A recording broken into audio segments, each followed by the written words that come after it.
श्री गुरुदेव दत्त. श्री गुरुचरित्र पारायणास का बसावे? अडचणी, संकटे, चिंता ही सर्वजणातच असतात.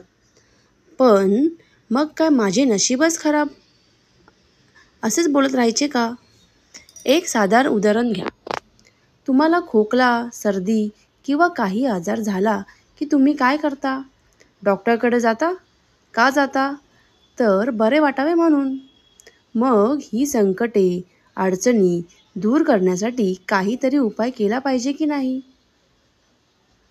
या आजच्या जगात उपाय तर खूप ज्योतिषी हे करा, ते करा, इकडे जावा, तिकडे जावा असे सांगतील. पण तरी मन शांत आणि स्थिर होत नाही.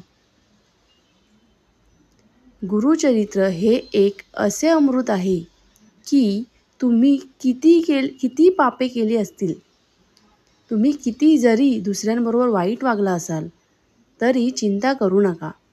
फक्त गुरुचरित्र वाचायला सुरुवात करा. ते वाचण्याच्या आधी दत्तगुरूंबरोबर बोला की स्वामी, आजपर्यंत स्वार्थ, मोह ह्यांच्यात अडकून खूप पापे केली आहेत. पण आतापासून तुम्हीच या देवाला सांभाळा, तुम्हीच या देहाला सांभाळा. तुम्हीच या देहाचे मालक आहात आणि गुरुचरित्र वाचायला सुरुवात करा. आणि बघा तुमची अडचणी, संकटे, चिंता कुठे गेली तुम्हाला समजणार सुद्धा नाही. नंतर जसजसे वाचन वाढत जाईल तसे स्वतः दत्तगुरूच तुम्हाला कोणत्या ना कोणत्या रूपात येऊन सांगतील. गाणगापूरला जा, अक्कलकोटला जा. एकदा गुरु पकडलात की सर्व ज्ञान होते आणि ते कायमस्वरूपी राहते. आता गुरुचरित्र वाचायचे कसे? प्राकृत म्हणजे मराठी गुरुचरित्र मन लावून वाचले तरी प्रत्येक अध्यायात काय काय सांगितले आहे ते सहजच समजेल.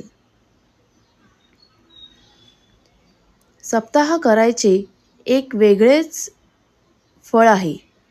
पण आपल्याला हळूहळू सर्व समजून घेऊन पुण्याच्या मार्गाला जायचे आहे.